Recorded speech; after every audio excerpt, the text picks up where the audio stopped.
Agenda 21. This is the agenda for the 21st century, hence its name. These are from its own documents of various kinds. Agenda 21 involves this: an end to national sovereignty, state planning and management of all land resources, ecosystems, deserts, forests, mountains, oceans and fresh water, agriculture, rural development, biotechnology, and ensuring equity, i.e. equal slavery. People told what their job will be, major restrictions on movement, creation of human settlement zones, get to them as we go along, mass resettlement of people who are forced to vacate land where they currently live, dumbing down education, mass global depopulation in pursuit of all of the above. This is a map of America as desired and projected by the Biosphere Programs and World Heritage Program. And whenever you see diversity or sustainability or Agenda 21, they're just into connecting interchangeable terms.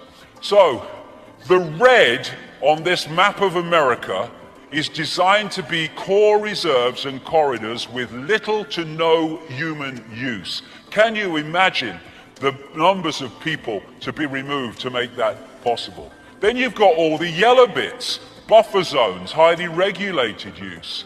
And normal use are just the green bits. Look at it across America, 300 odd million people. And the idea is to make vast areas of land, ban it from human use and human activity on the basis of saving the environment, when what it is taking it all over for the less than 1%.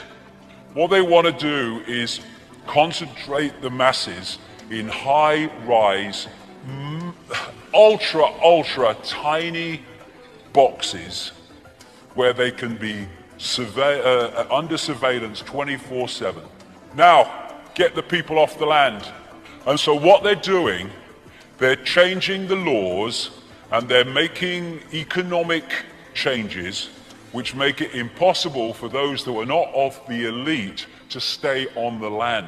And so what they're doing under Agenda 21, and America is the primest example, is they're just not funding rural communities. They're not funding rural schools, they're not mending rural roads to make life impossible, to get people off the land. Now this is a big area where people get scammed because they don't think that is possible, manipulating the weather to create extremes of weather to get people into situations that remove them from the land. But actually Dr. Richard Day was actually a weather manipulator during the Second World War. People say it's not possible. Of course it's possible. It's happening. It goes way back.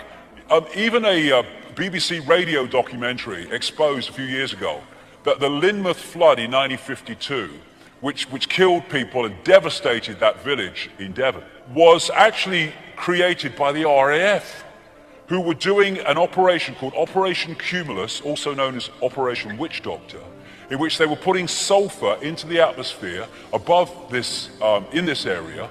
And actually people before the massive flood say they kind of tasted and smelt sulfur in the air.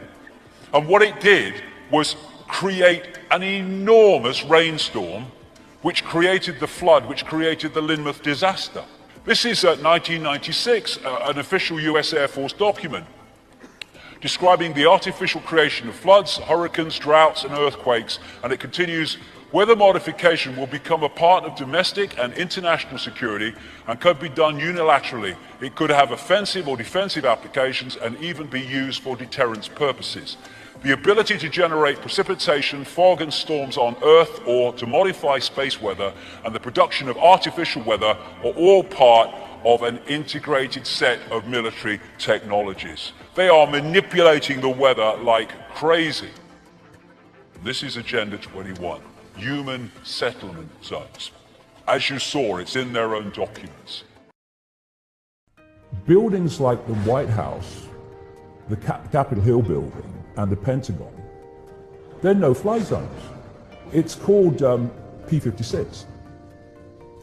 And what happens is when you enter that no-fly zone, especially you get into the inner cores of it, if you're not broadcasting the codes that allow you into that space, then you will be shot down. Another thing is that there's ground-to-air missiles protecting that no-fly zone as well. Now, the organization that is designated to protect America and Canada from the air is called NORAD. And they have centers, NORAD, all over to react to situations in that area. The one relevant to 9/11 is called NEADS. It's a place called Rome in New York State. And it is the one that reacts to these things and gets military planes in the air to go up there and see what's going on, and also to try to force the plane down. And if it's threatening a civilian area, to shoot it down. In the year before 9/11, 125 times this happened. So what happened on 9/11 is that this system was suspended for some reason. And in a period of some 2 hours while this was playing out, not one single military plane was scrambled that made any difference to events. 10 miles down the road from the Pentagon and the White House is the Andrews Air Force Base. The Andrews Air Force Base is where Air Force One comes in and foreign leaders come in and then get helicoptered to the White House.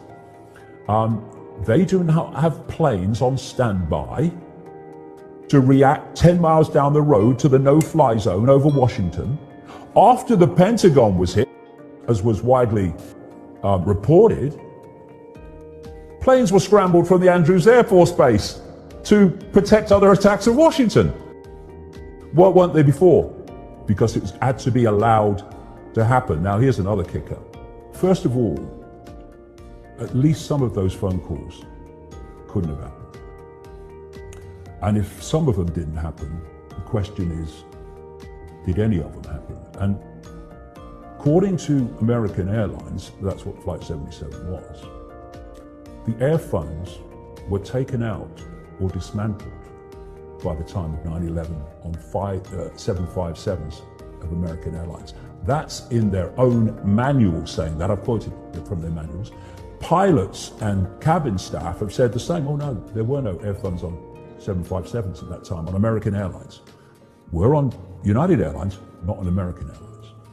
Then you have a story of a passenger on Flight 93 calling his wife, a man called Tom Burnett. And his wife said that when the call came, his cell phone came up, right? So he's calling on a cell phone. And they had a conversation. The FBI was saying that these cell phone calls were made from these planes, right? They pointed out you certainly couldn't then, make cell phone calls from the altitudes they were talking about. Absolutely impossible.